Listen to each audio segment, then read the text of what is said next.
Blessings, everyone tuning into this message from the Sound of the Future Ministry. Take a moment to pause and reflect.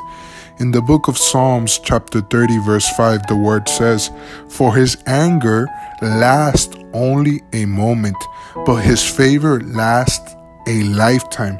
Weeping may last through the night, but joy comes in the morning, like a shot given by a doctor. The discomfort of God's anger only lasts for a moment, but the good effects go on for a long time. Let God's anger be a sharp pain that warns you to turn away from sin. In Jesus' mighty name, amen."